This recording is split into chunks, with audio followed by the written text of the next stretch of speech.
Kafkanın Metamorfoz, yəni çevrilmə əsəri çox belə müzakirəli bir əsərdir. Çünki bəziləri onun yeniyetməlik dövründə oxuyacağımız, yəni sıradan bir kitab olaraq dəyərləndirir. Bəziləri isə onu bir şah əsəri, Kafkanın şah əsəri olaraq dünyanın ən önəmli əsərləri cərgəsinə aid eləyir. Metamorfoz istər psixoanalitik tənqidçilər, istər marksist tənqidçilər, ədəbiyyatçılar tərəfindən müxtəlif cür, yəni hər kəs öz aspektindən əsəri dəyərləndirib və bunun tamaşası da var, teatrı da var. Bunun tamaşasını əlbəttə ki, YouTube-da baxmışam. Əsər Qregor Zamzanın bir səhər oyanıb özünü həşərata döndüyünü görməsi ilə başlayır. Yəni bir səhər oyanırsan və anlayırsan ki, sən həşərata dönüşmüsən. Və hekayə, əlbəttə ki, bunu gənclik dövründə oxuyanda məna verə bilmirsən, anlaya bilmirsən, metaforlar başa düşmürsən, yazarın nə demək istədiyini anlamırsan. Çünki Kafka özü də çox qəliz bir yazardır və bu əsərdə daha sonra analizlərini oxuyandan sonra isə görürsən ki, yəni hər aspektdən dəyərləndirmək olar. Məsələn, Sartre və ya Camus kimi ekzistensialist filozoflar bu əsəri varoluşu sorğulayan, yəni varlığı sorğulayan, absurd, daha doğrusu Sizife kimi tutalım, antik Yunandakı Camus'un da absurd qəhrəman elədiyi Sizif kimi dəyərləndirirlər. Çünki o da absurd şəkildə bir həşərata dönüşür. Kafka amma özü heç vaxt özünü varoluş, belə deyim, yazarı olaraq, yəni bu cür yazar olduğu sırasında o cərgəyə daxil eləməyib. Əsərə qısaca danışım nədən bəhs edir, sonra fərqli aspektlərdən dəyərləndirək. Deməli, Qregor Zamza həşərata döndüyünü öyrənir. Daha sonra isə təsəvvür edin, həşərata dönmüsünüz və ağlınıza gələn ilk şey işə gecikməyiniz barədə olur. Yəni sizi sıxan şey həşərata dönüşməyiniz yox, daha çox işə gecikməyiniz, yəni o qayğı sizi narahat eləyir. Otağında qapını bağlayır, gizlənir ki, ailəsi onu görməsin və ilk başta düşünür ki, bu durum keçəcək, yenidən normal qayıdacaq. Amma daha sonra yəni o gərginlikləri hiss eləyir, ailəsindən özünü gizlətməsini. Amma daha sonra atası, anası və bir bacısı var, onu görürlər. Anası hətta onu görəndə qorxudan huşunu itirir. Atası, anası həşərata dönəndən sonra onu qəbul eləmirlər. Sadəcə bacısı ilk başlarda diqqət göstərir, yemək falan gətirir yanına. Daha sonra isə o da artıq Qregor Zamzanın ölməsini bir növ istəyir. Hətta kitabda valideynlər istəyirlər ki, yeni bir kirayəşin gətirsinlər. Çünki Qregor Zamza ailədə işləyən tək üzvüdür. Yəni ailəni belə deyim, maddi cəhətdən təmin edən tək insan bu Qregor Zamzadır. O artıq bu funksiyanı yerinə yetirə bilməyəcəyi üçün başqa bir alternativ, yəni bir yol tapmalıdırlar keçinə bilmək üçün və kirayəşin alırlar və orada da stres, gərginlik yaşayırıq ki, yeni gələn kirayəşin Qregor Zamzanı görməsin, çünki onu görsə qorxub qaçacaq. Amma yəni bunun o kirayəşin yəni görür Zamzanı və gözlənilən baş verir. Yəni evi tərk eləyir. Daha sonralar isə Qregor Zamzanın ağrı və təklik içində yox olduğunu görürük. Yəni öldüyünü görürük. Deməli, Freydə görə, Freyddən başlasaq, psixoanalitik tənqidçilər belə deyim, Freyd bu əsəri necə tənqid eləyir? Qregor Zamzanın həşərata dönüşməsi, modern insanın travmalarının onu dəyişdirdiyi, emosional travmaların dönüşümünün belə deyim, vizual təsviridir. Yəni artıq Qregor Zamza onsuz da bir həşərata, bir yəni insanlıqdan çıxıbdır. Sadəcə olaraq, fizioloji olaraq biz onu görürük.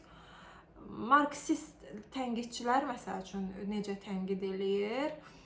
Marksist tənqidçilərə görə işçi sinifinin istismarından bəhs eləyir bu əsər. Çünki Qregor Zamza işləməkdən, yəni kapitalizm sayəsində o artıq insanlıqdan çıxıb səhər tezdən oyanır, işə qaçır, axşam evə gəlir, üstündə yük var, ailəsini saxlamalıdır və o artıq digər heç bir şeyə həm vaxtı çatmır, həm də bu məsuliyyətlərin altında məhv olduğu üçün insanlıqdan çıxır. Yəni o kapitalizm zamzamla insanlıqdan çıxardıb işçi sinifinin necə əzildiyini, necə bir həşərata dönüşdüyünü və artıq fayda vermədiyi zaman, yəni evə pul gətirmədiyi zaman, hətta cəmiyyəti keçdim, öz ailəsi tərəfindən belə lazımsız, faydasız bir insan olaraq tərk edilməsindən. Yəni kapitalizm bir növ o insanı sömürdü. Onunla işi bitdikdə isə onu ölümə tərk elədi. Bu cür tənqid eləyirlər. Daha sonra dediyim kimi Sartre və Camus onu eksistensialist, varoluşu sorğulayan bir əsər olaraq dəyərləndirirlər. Gregor Zamza'nın, yəni dediyim kimi haqqında o qədər ətraflı danışmaq olar ki, fikirləşirəm ki, bu ədəbiyyatı oxuyanda çevrilmə əsərini, baxmayaraq ki, bizim müəllimimiz də bunu belə deyim, Ərgən kitabı kimi təqdim eləmişdi. Mənə daha başqa bir nəfər bu kitabı tövsiyə eləmişdi və gənc yaşlarında oxumuşdum. Və heç bu tənqidləri, belə deyim, analizləri daha doğrusu oxumazdan öncə də mən onu modern insanla eyniləşdirmişdim. Yəni biz bir növ hər birimiz modern zamanda məsələn Almaniyanın özündə səhər işə qaçırıq. Məsələn bununla bağlı belə videolar və s. də paylaşdırılır belə qara mizah tərzində. Səhər işə qaçırıq, sonra axşam gəlirik, yatırıq. Sadəcə bəlkə ən yaxşı halda yemək yeməyə vaxt tapacağıq və insani olan heç bir şeylə başqa cür məşğul ola bilmirik. Bir də yüklənmiş məsuliyyətlər var. Ailəmizin məsuliyyətləri, öz həyatımız artıq həyatımızda elə bir şey yoxdur. Biz bir robot kimi pul qazanmaq vasitəsilə elə bil ki, pul qazanmaq üçün var olmuş bir robotlara dönüşürük bir müddət sonra. Çünki insanı insan eləyən şeylər, məsələn, bəzi deyim, alimlər iddia eləyirlər ki, texnologiyanın inkişaf eləməsinin səbəbi, daha doğrusu texnologiyanın bu cür sürətlə yayılmasındakı məqsəd xidmət sektorunda və yaxud da ki, digər işlərdə insan əməyinin yerinə robotların almasıdır. Çünki robotlar bu işləri görsələr, insanlar normal insan olaraq incəsənətlə məsəl üçün məşğul ola bilərlər.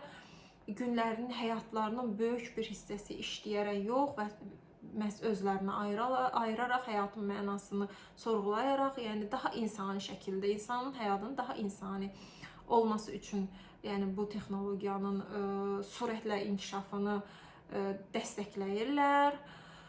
Və həqiqətən modern zamanda belə baxanda hər birimiz robotlaşmış, yəni o monotonluğun içərisində, o zamansızlığın içərisində hiss eləmədən hər birimiz o dönüşümü, o metamorfozu keçirdirik və həşərata dönüşürük. Çünki özümüzə, sevdiklərimizə vaxtımız yoxdur, həyatı sorğulamağa vaxtımız yoxdur, nədənsə zövq almağa. Məsələn, Said Faik Abbasyanınkın belə bir şeiri var idi. Heç kimsənin zamanı yox durub incə şeyləri düşünməyə. Yəni heç kimin təbiətdən, məsəl üçün, bir yürüyüşlər eləyib təbiətdən zövq almağa, bir dənizə baxıb zövq almağa vaxtı yoxdur.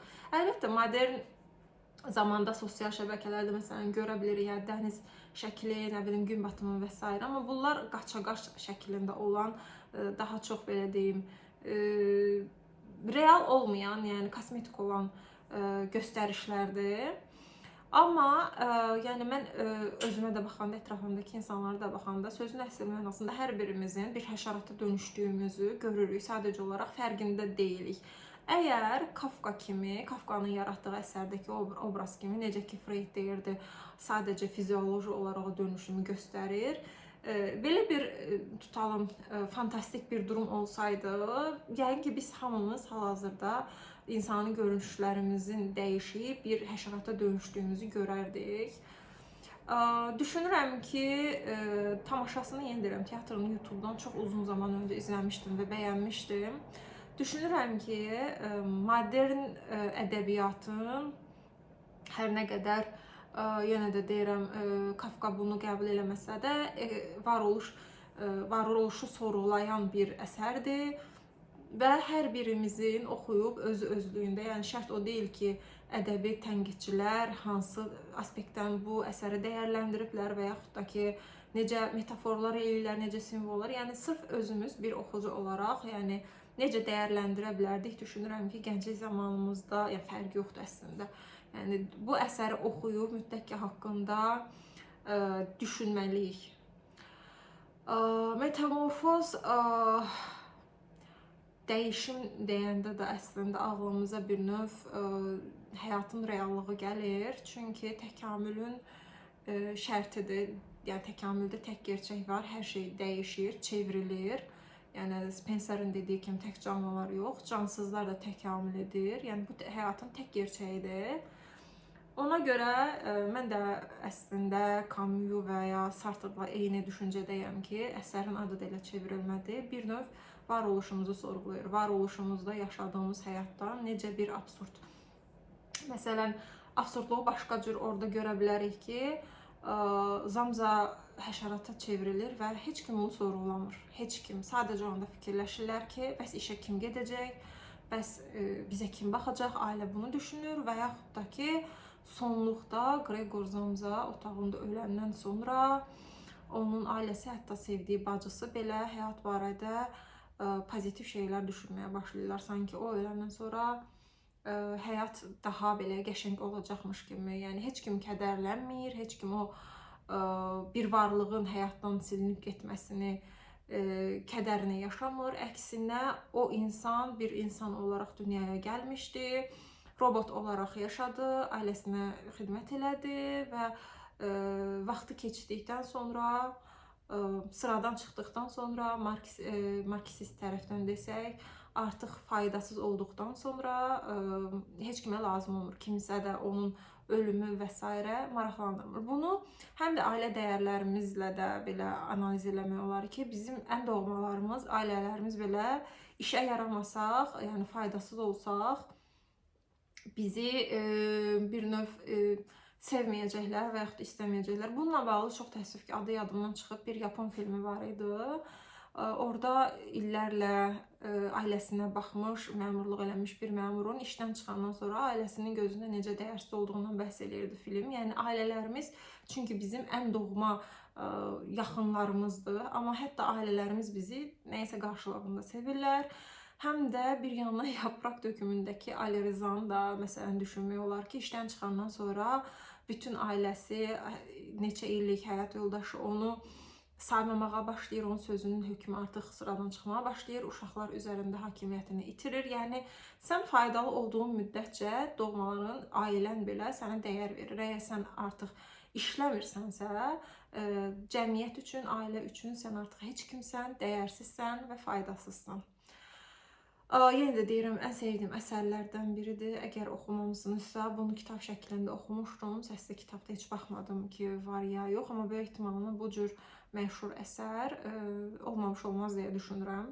Və düşünürəm ki, əslində artıq bir çoxunuz oxumusunuz. Sadəcə ən sevdiklərimi danışdıqca və yada saldıqca düşündüm ki, bu əsər haqqında da mütləq ki, bir video çəkməliyəm.